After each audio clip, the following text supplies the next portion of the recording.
Welcome to all on a platform for Nisho academy. आज हम class 11th की political science की फर्स्ट बुक भारतीय संविधान और राजनीतिक सिद्धांत का चैप्टर सेकंड शुरू करने जा रहे हैं। भारत के संविधान में अधिकार। ये इस वीडियो का पार्ट 4 है। इस वीडियो के already part first second third playlist में अपलोडेड है। आप पहले उन्हें देख लो इस पार्ट को देखने से पहले, ताकि आपको ये चैप्टर अच्छे से समझ आ जाए। शुरू करते हैं इस चैप्टर को आज के टॉपिक से। संवैधानिक उपचारों का अधिकार। संवैधानिक उपचारों के अधिकार को अन्य 6 अधिकारों में सबसे महत्वपूर्ण संज्ञा दी गई है, क्योंकि संवैधानिक उपचारों के अधिकार को भारतीय संविधान के जनक डॉक्टर बी आर अम्बेडकर द्वारा संविधान के हृदय और आत्मा की संज्ञा दी गई थी। इसे देने की वजह यह थी कि जो संवैधानिक उपचारों का अधिकार है ये अन्य अधिकारों में सबसे महत्वपूर्ण है, क्योंकि यदि आपके अन्य अधिकार छीनते हैं तो आप संवैधानिक उपचारों के अधिकार के माध्यम से अनुच्छेद 32 के माध्यम से सुप्रीम कोर्ट और अनुच्छेद 226 के माध्यम से हाई कोर्ट जा सकते हो और अपने अधिकारों की प्राप्ति कर सकते हो। अधिकारों की प्राप्ति के लिए 5 तरह के रिट दिए गए हैं। रिट का मतलब होता है कानूनी लिखित दस्तावेज, जिसके माध्यम से आप अपने अधिकारों की प्राप्ति कर सकते हो। संवैधानिक उपचारों का अधिकार इतना महत्वपूर्ण क्यों है? देखो, इसके महत्वपूर्ण होने की वजह है इसका नाम, संवैधानिक उपचारों का अधिकार। इसका मतलब क्या है कि जितने अधिकार है उनका इस अधिकार के माध्यम से उपचार किया जाता है, क्योंकि जो भारत का संविधान है एक वो बहुत बड़ा संविधान है। अगर वास्तव में देखा जाए तो आम जनता के लिए अपने अधिकारों को समझना, अपने अधिकारों की प्राप्ति करना और उस अधिकारों से अपने कर्तव्यों को निभाना वास्तव में बहुत मुश्किल है, जिसकी वजह से हमारी संविधान सभा ने जो मौलिक अधिकार थे उन्हें इस तरह से बनाया ताकि आम जनता को भी उनके अधिकारों की प्राप्ति हो सके। मैं एक छोटी सी बात बता दूं कि जो हमारा मूल संविधान था, मूल संविधान का मतलब जो संविधान हमारा 26 जनवरी 1950 को हमें मिला था, उस संविधान में कुल 7 मौलिक अधिकार थे, जो वर्तमान में 6 हो चुके हैं, क्योंकि 1978 में 44वें संशोधन द्वारा संपत्ति के अधिकार को संवैधानिक अधिकार से कानूनी अधिकार का दर्जा दे दिया गया है, जिसके बाद से हमारे जो मौलिक अधिकार है वो केवल 6 रह गए हैं। बट 2017 में union India versus Puttaswamy case के अंदर राइट टू प्राइवेसी, गोपनीयता के अधिकार को अनुच्छेद 21A आर्टिकल 21A के अंदर संवैधानिक अधिकार का दर्जा दे दिया गया है, जिसके बाद ये दोबारा 7 हो चुके हैं। ठीक है, ये जस्ट आपको अपडेट करने के लिए चीज़ बताई है मैंने। ठीक है, तो एक बार देख लेते हैं संवैधानिक उपचारों का अधिकार इतना महत्वपूर्ण क्यों है। संविधान न केवल अधिकारों की एक लंबी सूची प्रस्तुत करता है, बल्कि उन अधिकारों की रक्षा का बंदोबस्त भी करता है। तो ये हमें रियलिटी में पता है कि हमारा संविधान इतना कॉम्प्लेक्स है, और अगर संविधान में हमें बताया ना जाए कि हमें किस तरह से अपने कार्य करने हैं तो हमारे लिए बहुत टफ हो जाएगा। संवैधानिक उपचारों के अधिकार को डॉक्टर बी आर अम्बेडकर ने संविधान की आत्मा और हृदय की संज्ञा दी है। संविधान का अनुच्छेद 32 अधिकारों की रक्षा के लिए उच्चतम न्यायालय और उच्च न्यायालय को निम्नलिखित आदेश व रिट जारी करने की शक्ति प्रदान करता है। तो याद रखना, अनुच्छेद 32 से सुप्रीम कोर्ट को रिट की पावर है और अनुच्छेद 226 से हाई कोर्ट के पास है। अगर कभी क्वेश्चन आता है कि हाई कोर्ट और सुप्रीम कोर्ट में से ज़्यादा किसके पास है रिट की पावर, तो याद रखना सिंपल सा वे हाई कोर्ट के पास है, क्योंकि वर्तमान में हमारे पास कुल 25 हाई कोर्ट है और एक सुप्रीम कोर्ट है। सुप्रीम कोर्ट दिल्ली में है और 25 हाई कोर्ट है। ठीक है, आप लोग मुझे कमेंट करके बता सकते हो कि 25वां हाई कोर्ट अभी कहाँ पे शुरू हुआ है। पहले 24 थे, अब 25 हो चुके हैं। ठीक है, और एक चीज़ और बता दूं कि हृदय और आत्मा की संज्ञा प्रस्तावना को भी दी गई है, बट वो पंडित जवाहरलाल नेहरू द्वारा दी गई है।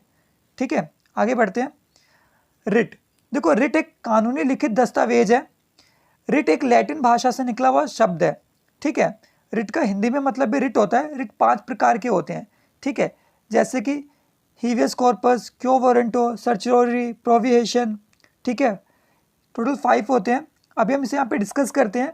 देखो, ये बहुत कॉम्प्लेक्स है, बट हमने कोशिश करी कि इसे हम काफ़ी सिंपल वे में समझने की कोशिश कर लें यहाँ पे। जैसे कि पहले मैं आपको इमेज से समझाता हूँ। जैसे कि एक कोर्ट का सीन है, यहाँ पे जज साहब बैठे हुए हैं, यहाँ पे एक पर्सन है, वो एक पर्सन को अपने साथ लेके आ रहा है।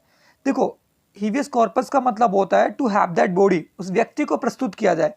जिस व्यक्ति के ऊपर भी कोई चार्जेस लगाए गए हैं, पहले उसे कोर्ट में लाया जाए। अगर कोर्ट के अंदर उसके ऊपर चार्जेस सही साबित होते हैं तो उसे सज़ा मिलेगी। अगर चार्जेस नहीं साबित होते तो उसे बाइज्जत बरी कर दिया जाएगा, क्योंकि आमतौर पे देखा जाता है कोई भी व्यक्ति किसी भी व्यक्ति के ऊपर आरोप लगा देता है, जब तक वो आरोप सिद्ध ना हो जाए उस व्यक्ति को आरोपी नहीं माना जाता। यही है हीबियस कॉर्पस। ठीक है, बंदी प्रत्यक्षीकरण। ठीक है, से एक बार देख लेते हैं। हीवियस कॉर्पस लैटिन भाषा का एक शब्द है जिसका अर्थ होता है व्यक्ति को प्रस्तुत करो। जिस भी व्यक्ति को गलत या किसी अन्य प्रकार से न्यायालय के समक्ष लाया गया है उसे प्रस्तुत किया जाए और आदेश दिया जाएगा न्यायालय द्वारा कि उसे किस वजह से पकड़ के लाया गया है। अगर उस व्यक्ति के ऊपर जो केस है वो सही साबित हो जाता है तो उसे सज़ा दी जाएगी, अदरवाइज उसे फटाफट वहाँ पे बरी कर दिया जाएगा, बाइज्जत छोड़ दिया जाएगा। तो ये है हिबियस कॉर्पस। होप सो आपको समझ आ गया होगा। बंदी प्रत्यक्षीकरण सिंपल सा मतलब क्या है, टू हैव दैट बॉडी, उस व्यक्ति को प्रस्तुत करो जिसने गलती करी है। अगर वो गलती साबित होती है तो उसे सज़ा मिलेगी, और अगर गलती साबित नहीं होती तो उसे छोड़ दिया जाएगा। परमादेश, जिसे इंग्लिश में कहते हैं मैंडेमस। देखो इंग्लिश में लिखने की वजह यह है क्योंकि आगे चल के आप जब थोड़ी सी हायर स्टडी करोगे तो आपके लिए हिंदी के वर्ड बहुत टिपिकल हो जाते हैं, और हिंदी के वर्ड्स अपने आप में बहुत कॉम्प्लेक्स भी होते हैं। तो आप दोनों में पढ़ के चलो, हिंदी इंग्लिश कोई बैरियर नहीं है, ईजिली हो जाता है। ठीक है, परमादेश मैंडेमस कहते हैं इसे। इसका मतलब क्या है, बहुत सिंपल से वर्ड में इसका मतलब होता है हम आदेश देते हैं। जब हाई कोर्ट जो हमारे यहाँ है वो लोअर कोर्ट को या सुप्रीम कोर्ट हाई कोर्ट को ऑर्डर देती है कि आप ऐसे करो अपना काम, ऐसे मत करो, तो इसे ही मैंडेमस कहते हैं। ठीक है, इसका अर्थ देख लेते हैं। हम आदेश देते हैं। परमादेश रिट जारी करने का मतलब निचले न्यायालय अथवा व्यक्ति को अपना कर्तव्य करने के लिए दलील करता है। ये शक्ति केवल मौलिक अधिकार को लागू करने के लिए इस्तेमाल की जा सकती है। जैसे कि यहाँ पे देखो, ये जज साहब है और जज साहब क्या कह रहे हैं कि आपने किस पब्लिक अथॉरिटी से काम किया है, ठीक है, आप क्यों इंटरफेयर कर रहे हो, वजह क्या है, वजह बताओ।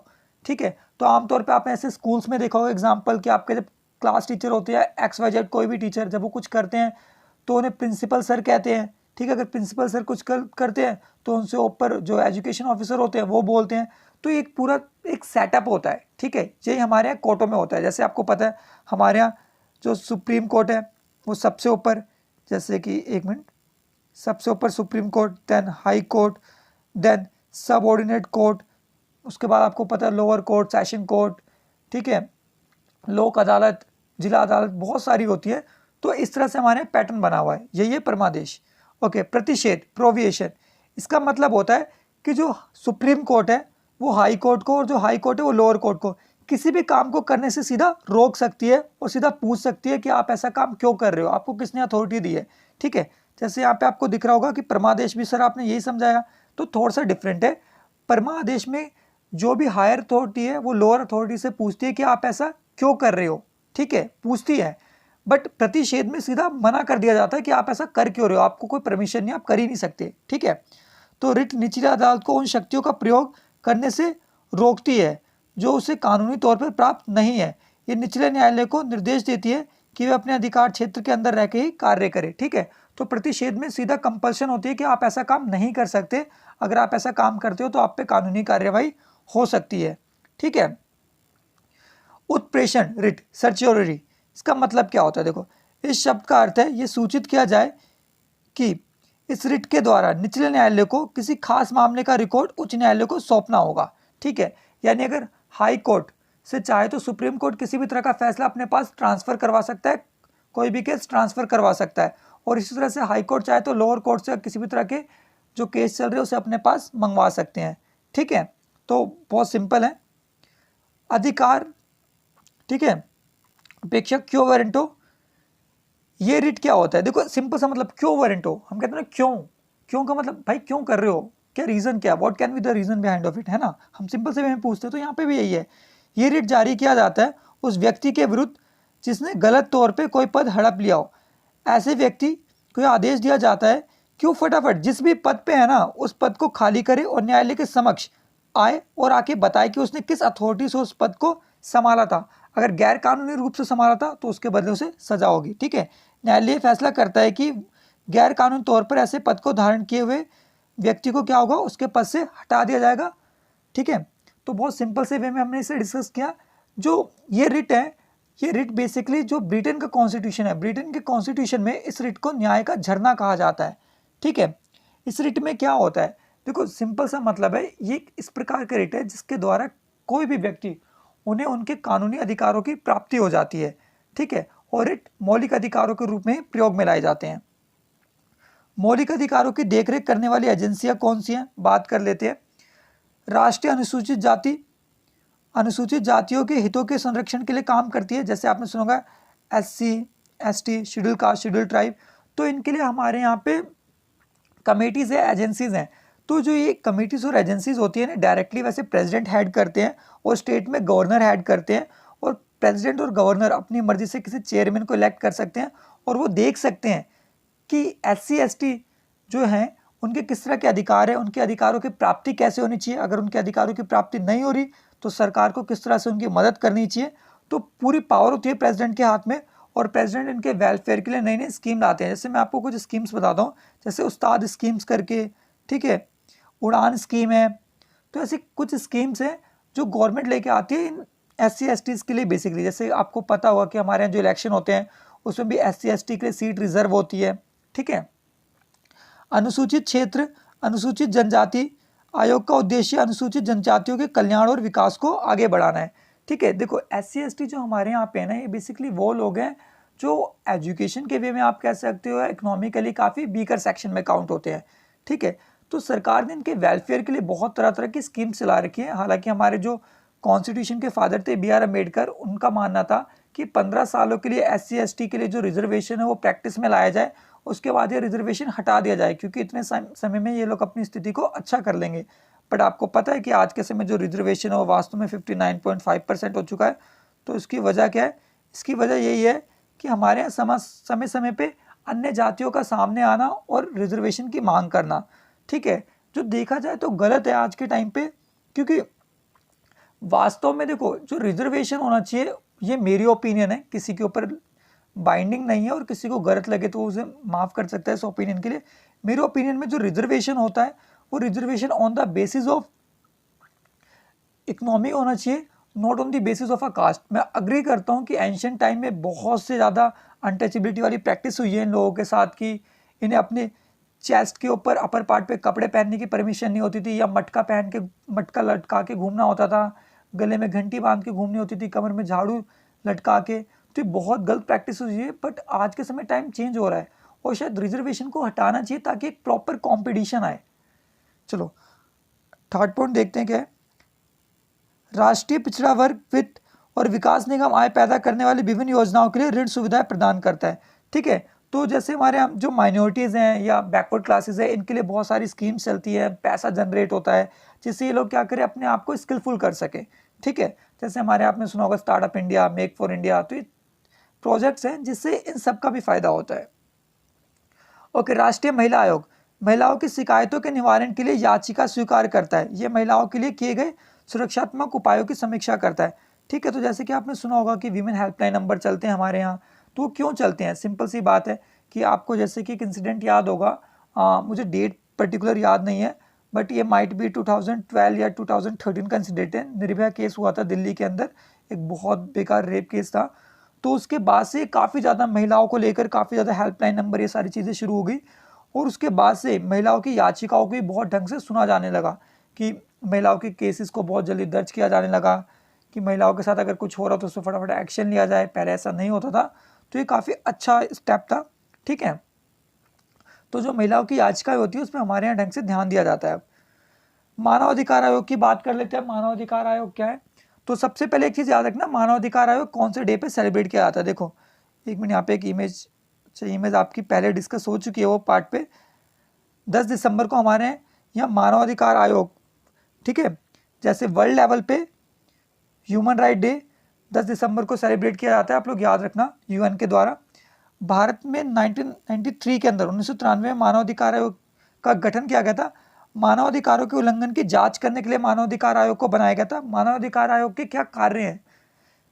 जेल के अंदर जो कैदी हैं वो किस तरह से रह रहे हैं, किस तरह से उन्हें खाना मिल रहा है, किस तरह का जल मिल रहा है, ठीक है, ये सारी चीज़ों की जांच करी जाती है मानवाधिकार आयोग द्वारा। मानवाधिकार आयोग में ये बाधक होता है कि आतंकवादी कार्यों की समीक्षा करी जाए। जैसे कि आपको पता होगा कोई भी XYZ पर्सन है, अगर उसे सजा मिलती है और वो सजा के बाद बरी होता है, अब आने के बाद सीधी सी बात है उसे कोई अच्छी जॉब तो मिलेगी नहीं, लोग उसे सोसाइटी में अच्छी नज़रों से देखेंगे तो नहीं, तो वो क्या करेगा, गलत चीज़ों में पड़ जाएगा। तो राष्ट्रीय मानवाधिकार आयोग क्या करता है, उन्हें रोजगार देने के काम में तरह तरह के उनके लिए स्कीम चलाता है ताकि वो व्यक्ति गलत कार्यों में शामिल ना हो जाए। जैसे कि आतंकवाद, अब वो व्यक्ति पैसों के लिए कुछ ना कुछ करेंगे जिसकी वजह से वो गलत चीज़ों में शामिल हो जाएंगे। मानवाधिकार के क्षेत्रों में अनुसंधान अथवा खोज को प्रोत्साहन देता है। राष्ट्रीय मानवाधिकार आयोग को दीवानी अदालतों की सारी शक्तियां प्राप्त होती है। दीवानी अदालत मतलब जैसे कि आपने सुना होगा फौजदारी और दीवानी, सिविल केस और क्रिमिनल केस। तो जो दीवानी अदालतें होती है, दीवानी अदालतें वो अदालतें होती हैं जिसके अंदर पैसों से संबंधित कार्य किए जाते हैं, तो ये सारे अधिकार प्राप्त होते हैं। अगर 1 साल के अंदर का कोई मुकदमा है ना, तो उस पर मानवाधिकार आयोग भी फैसला सुना सकता है। हालांकि वह फैसला हाई कोर्ट सुप्रीम कोर्ट के लिए बाध्य नहीं होता, बट फिर भी वो स्वयं ये मुकदमा चला सकते हैं। विशेष रूप से गवाहों को बुलाना, गवाही प्राप्त करना, आयोग स्वयं मुकदमा चलाने का अधिकार नहीं रखता है। ठीक है, मैंने आपको बात बोली ना कि वो क्या करेगा, मुकदमा चला सकता है, बट वो सुप्रीम कोर्ट और हाई कोर्ट के लिए बाध्य नहीं है। तो अगर वो मुकदमा चला भी दे तो उसका कोई मतलब नहीं रह जाता। हाँ, बट उसके पास पावर होती है। ओके, भारत के अंदर बात करते हैं कुछ गैर सरकारी संगठनों की और कुछ ऐसे आंदोलनों की जो हमारे यहाँ बहुत बड़े लेवल पे हुए थे, जैसे कि चिपको आंदोलन और नर्मदा बचाओ आंदोलन। चिपको आंदोलन आप ये देख सकते हो 1973 के आसपास उत्तराखंड में किया गया था। उत्तराखंड के अंदर वहाँ की औरतों द्वारा पेड़ से लगकर उनकी ये मांग थी कि ये पेड़ हमारे हैं, अम्बू के जो ट्री होते हैं ये काफ़ी अच्छे ट्री होते हैं और ये हमारे ट्री हैं, इन्हें हमें दिया जाना चाहिए, ना कि किसी विदेशी कंपनियों को कि वो खेलने का सामान बना ले, जिसकी वजह से बहुत बड़े लेवल पे आंदोलन चला था। उनका मानना था ये हमारा अधिकार है, अगर इस जंगल में रहते हैं हमें तो इन पेड़ों पर भी हमारा अधिकार बनता है। ऐसा ही एक और आंदोलन था नर्मदा बचाओ आंदोलन। यह आंदोलन था नर्मदा नदी। नर्मदा एक नदी है, आप कमेंट करके बताना नर्मदा नदी कहाँ फ्लो होती है। ठीक है, वैसे आप बहुत ईजिली बता सकती हो। ठीक है, क्योंकि नर्मदा नदी के पास इंडिया का एक बहुत बड़ा स्टैचू भी बनाया गया है, शायद होप सो आपको हिंट मिल गया होगा। अच्छा, कमेंट में बताना। तो नर्मदा नदी के ऊपर बांध बनाए जाते हैं, जिससे बहुत से गाँव वालों का वहाँ से जीवन छिन रहा था, जिसकी वजह से एक व्यक्ति, एक लेडी थी मेघा पाटकर, उनके द्वारा आंदोलन छेड़ा जाता है और उसके बाद उन बड़े बड़े डैमों पे पाबंदी लगा दी जाती है, रिस्ट्रिक्शंस कर दी जाती है, जिसके बाद उन डैम्स का कार्य रोक दिया जाता है। ठीक है, जो बचे हुए टॉपिक्स हैं आगे वो हम नेक्स्ट पार्ट में कवर करेंगे। Keep loving, keep supporting team Nisho academy. Kindly like, share and subscribe your on YouTube channel and hit the bell icon for more upcoming updates, and you can also follow us on Instagram. Thanking you for watching our video.